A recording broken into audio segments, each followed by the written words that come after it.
All right, guys, welcome back to the show. And if you're watching on the YouTube channel, you can see I got a little bit of I shouldn't say a new setup, but I did get a new table and chairs in the studio, if that's what we can call it. That other one was just a shoddy makeshift deal I had put together to make a little bit of a studio. And anyways, this was actually, we owned this. I bought this several years ago for our kitchen, like a long time ago, actually.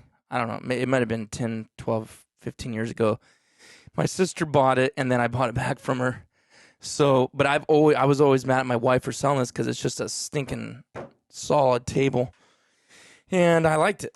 And I think it had 6 chairs. Maybe it just had these 4. But anyways, that's the new, if you're watching on there and you see a little bit different, it is.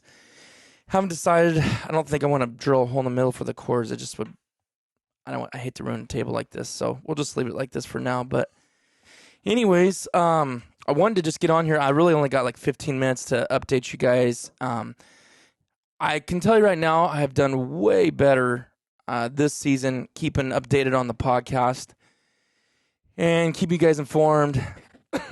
Not so much on the guests, because it's hard for any duck hunter during duck season to take time out to come on someone else's podcast. So I'm not necessarily on that, but we've been doing the hunt recaps and all that stuff. So just posted on Instagram, Facebook today that I shot a gorgeous straight canvasback. I mean, white is basically pure white. The black is straight black. There's dark black too. Great lines between the white and the black, and then his red in his head is just solid. Like, he's definitely a mature bird. Really cool. Just tell you quick, since I didn't actually get that hunt on video, I got a lot of good hunts come out actually, and I let them back up. Like, I'm gonna let a log of hunts back up, and then I'm gonna start dropping them. Well, then I realized, like, man, we're basically starting January, and I don't want to post anything after January because they just are completely dead because no one watches waterfowl hunts anymore. So I'm gonna have to like crank 2 or 3 out a week. And I'm sure those of you that actually watch, excuse me, the YouTube channel are probably pretty stoked about that. If you're listening to this on Wednesday when it drops, there is a hunt coming today at 2 p.m. Pacific Standard Time, and it's pretty crazy. A duck almost hit, I mean, it felt like it almost hit the front of my barrel when I stuck it up. It was so close. It was a gadwall. But that hunt is coming out today. If you're listening to this on the day this drops on Wednesday, the canvasback is going on the wall. I didn't finish that topic. Travis is going to mount it. I thought about doing a swimming pose, almost like a decoy pose somewhat, except with the feet down, just kind of like a ghost wall hanger. But then Travis had mentioned doing a rock where it's like sitting on a rock with his foot down, kind of like my old squaws. So I don't know.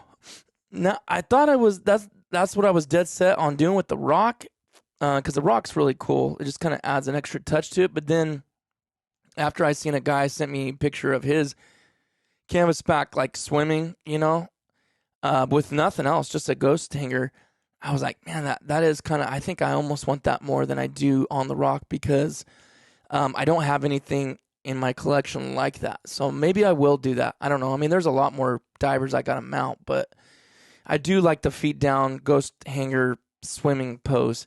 And really, I don't think that would be any harder for Travis to do. So, by the way, you guys can always check Travis out on, he's going to kill me for saying this, but Grasslands Taxidermy of California on Facebook. And then on Instagram, he is, might be a little bit loud on here, but let me give it to you. I think it's, let me look it up real quick because I don't want to give you guys the wrong handle on Instagram.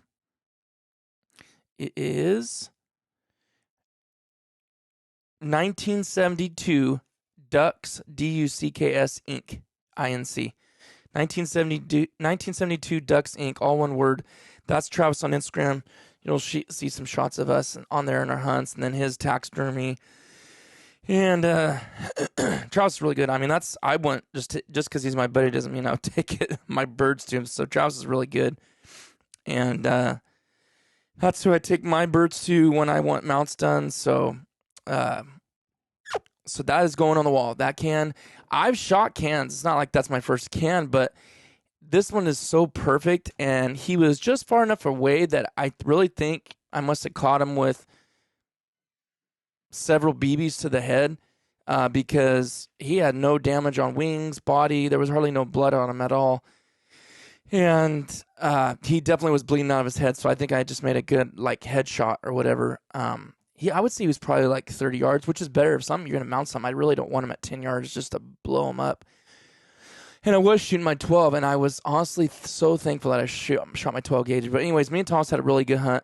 I'll post some pictures on Facebook and Instagram of that later in a couple of days. But that post I did today was just me holding the canvas back and then Rocky bringing it back. It's pretty cool. That's the update on that. So there's not a video of that, so I wanted to just give you a quick rehash, and it was actually really good. We got our limit. It kind of took around to the middle of the day to get it, but it was an awesome hunt. Really cool mixed bag. I know Tom's wanted to cry because I think it was right after I shot that can, so I only shot that one shot, so maybe it wasn't that one. I shot another bird. I'm not sure what it was. I'd have to think about it. But I just got done shooting a bird, and I believe I shot all 3 shells. And I was standing there. Rocky just brought the bird back to me. And I was looking at it. I hadn't reloaded, which is really weird for me because normally as soon as I shoot my shells, I'm already reloaded without even thinking. Half the time I'm like trying to put shells in there. I'm like, oh, I did it already, and I didn't even realize it, But Tom, I heard boom, boom, boom. I think he shot 3. It might have just been 2 or 1 even. And he's like, no, I'll shoot it. Because we were like probably 80 yards apart. Because we kind of split up because birds kept landing in 2 different spots. And which honestly, I'm like 99% sure that's what helped us both get our limits, because I think he was 1 shy, but I think it pretty much helped us get what we got. Because if we would have stayed in one spot, we would have missed a lot of opportunities and probably walked away with 6, 7 birds instead of 13. But he's like, no, get it. And I look to my left, and it was kind of overcast. And I'm like, why is he freaking out about a ringneck? Like, that was the first thing I thought. Because I could have dropped the bird that was in my hand and reloaded as it was coming at me. And then basically by the time it got almost right in front of me, I was like, it's a stud redhead. And I was like, you idiot, dude. And by then, I went to reach my pocket, and I didn't have no shells in my pocket either. So I just sat there and watched this stud redhead go by. I mean, what a cool deal that would have been to add a redhead, a mounted redhead. Because I've shot redheads too, but none of them were like, I felt like wall worthy, But anyways, man, what else did I want to? Okay, so that hunt's dropping, and like I got to get hammered down on these hunts, because I think I have 1, 2, 3, 4, 5 on top of the one that's coming out today, 4 or 5 more, and they're good. Man, I hate to give you all these sneak peeks, but I like giving you guys sneak peeks more than anybody, because you guys are, like, to me, the most loyal and supportive people is the podcast listeners for the most part. I'm sure there's random people that listen to it, but I got a 28 gauge limit in like an hour and 20 minutes on this trip, and I was by myself pretty much. Thomas showed up for like the last bird too, because again, we were kind of split up kind of to maximize our potential. And I told him by the time I got to my 5th bird, I told him to come over there. We'd probably have to do a podcast because there's a lot more to that story than that. But so that hunt's coming out. We almost got hit by a goose. I mean, well, Thomas did actually. So there's just a lot of crazy videos coming out. I'm pretty excited actually. The more I talk about them, the more I need to get out there and edit them, because I do want to edit them and get those out to you guys. Pretty cool. But so that's coming out. And I'll probably close this one with this. I told you it wasn't going to be very long because I got to get ready and go to work. I'm on night shift right now. But there is a very, very special trip coming up for me. My 89-year-old pastor, his name's Johnny Hilton, or John Hilton, and is going to be going on a duck hunt with me and Travis, and for 3 hunt days. And one day we're going to be hunting actually at a like outfitter. And then 2 days we're going to be hunting public land. And I'm really, really excited about it. He's been on the podcast a few times, maybe 3 times or so, I think. And it's the one that if you haven't listened to him and you want to kind of build this like rapport with him before those videos drop, his name's we called it the episodes was The Legend. And man, I don't even know. I don't want to waste too much time trying to look. I always say that and then I burn through and try to find it, but just scroll through. It could have been in the 90s or something like that. I don't know, but it's called The Legend, Johnny Hilton, and he's just done so many crazy hunts, sheep hunts, goat hunts, elk, deer, moose. I think he's killed grizzly or Alaskan brown bear. I think. I'm not 100% sure on that, but all the other things, I mean, he's killed so many things and has been so many places, and he's been duck hunting a few times, but he's never really went on a good trip. And it was funny because he called me the other day, and he's like, well, how'd your trip go? And I was like, oh, it went really good, blah, blah, blah. And he's like, man, I'd sure like to do that. And I was like, and again, if I didn't say this already, because I'm kind of spoiled up about it, he was like really hinting around, and it's not that I never wanted to take it. I just didn't know he really wanted to go that bad. And he was like, man, I'd sure like to go on that. And I was like, then it finally clicked in my head. I was like, is he like kind of hinting around a little bit? I mean, he sure doesn't have to do that. Like if he just wants to outright ask me, I wish he would. But I go, well, do you want to go? He's like, yes, next time you go, I'm in, let's go. And I'm like, well, okay, well, what about, do you want to go next year? He's all, well, can we go this year? And I'm like, I go, Brother Hilton, I'm looking for any reason to go duck hunting. I said, I wasn't going to do no more trips. I was going to stay local. But I said, if you're wanting to go, I said, I'm always looking for a reason. He's like, well, it's not going to cause any problems with your wife, is it? I'm like, oh, no, she don't care at all. Like, Sarah's so good with it. The longer I've done it, the more she just knows that's what I do. And then I do all the honeydews in the off season. So, yes, I feel like that's a big announcement to me. Like it's going to be so special to me. He turns 89 today. And when we go on the trip, we're going to be going in January. And so we'll be one day with an outfitter because I felt like I kind of wanted to have like a for sure, like have him a really good hunt, but I'm not really into the outfitters type hunts, just me personally. But just in case the public land doesn't turn out well, I don't want to take him on that trip and just not that we got to have limits for me to say, man, that was an awesome trip. If he shoots one duck, 20 yards away with my Browning A5, by the way, that's what he's shooting. So that even's more special to me. I'll just be stoked because he's been my pastor for my whole, I guess since I was 4 or 5, my mom said, so 34, 35 years. I had another really close, one of my best friends as a pastor too, but he's always been like, my main pastor or whatever. And anyways, I have pictures. I'm going to really make a good video out of this because we have really awesome pictures back when I was like 5 or 6 on elk hunts with me, him, and my dad. He was only in his late 50s then. I don't know. It's just the whole thing. I really want to build this up. And I almost don't feel like I can do justice to any video for this, but I'm sure going to try. Like, I'm really, really excited about that.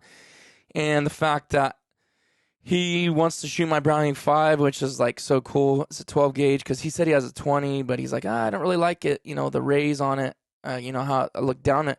He goes, I always like those Brownings. And I don't think he knew I had a Browning A5. And I'm like, Brother Hilton, I got a Browning A5. He's like, really? That's my favorite gun. I'm like, do you want to shoot it? He's like, I'd love to. So he's going to be shooting that. And he'll be using the heavy shot products. Whatever he hits, just going to smash it. And I asked him too. I go, well, I do. Now, what kind of choke do you like? Oh, he goes, I like a full. He knows what he likes. Like, he's been shooting guns and shotguns and everything his whole life. He said when he went from some Winchester gun that they don't even make anymore, years ago when he was a kid, he said, he'd quail hunt all the time. And he said, I get doubles all the time, which that's pretty impressive, honestly. But then he said when I switched, my dad bought me a Browning A5 or bought it for himself and let him use it. He said I went from doubles to triples. And he goes, I shot a lot of triples of quail with that Browning A5 because when I throw it up, it's already right there. I'm looking right down it. And I said, hey, I hear you. My shooting went through the roof when I got that gun because of that. I didn't have to lean my head over. So I don't know. I'm like, man, should I have him sign it or something? Like put his signature on it? I don't know. It'd be kind of cool. But you know what would actually be cool? I never thought of. I could etch that in my gun. I could send that back to Katie Anna Coate, have him write a signature, and then him digitally put that down. That'd be kind of cool. Be kind of sick. Anyways, sorry, got a little sidetracked there with an idea. But I can't find it. I know it's back in here. It might be in the 70s or 80s because we're so high. It's insane that we're in the 2s now. I can't believe how many episodes when I start looking at them, like, my goodness, we've done a lot of episodes. I mean, what are we at right now? Yeah, this is episode 227. It's insane. Well, I think I'm gonna wrap it up there. I wanted to make that big announcement, and I think I'm really excited. I think you guys are too. For the fact he's 89, he's using my Browning A5. We're taking a trip. We're gonna have some, for sure, one really good hunt. Even if we don't, we'll hit the public land as well. He's 89. He's doing it public land, tough as nails, and I will treasure this. And I'm gonna try to take thousands of pictures. We go on a hunt, and I'm usually taking like 300 to 400 pictures, and you only get like probably 50, 60 out of that. But I just plan on wearing my camera out on that trip. Those are priceless photos. So anyways, that will be all, and stay tuned for the video coming out today, and all the videos going to be dropping. Not sure what days I'm going to drop them on. I'm trying to play this YouTube game and figure out the best days to drop and get the most traction, but it'll be somewhere between Sunday and Wednesday. It's probably be like Sunday and Wednesday is probably what it'll be, or Monday, Wednesday, something like that. So anyways, stay tuned for that, for more episodes. Thanks for your guys' patience and for listening and tuning in to the MVM Show. We'll see you on the next one.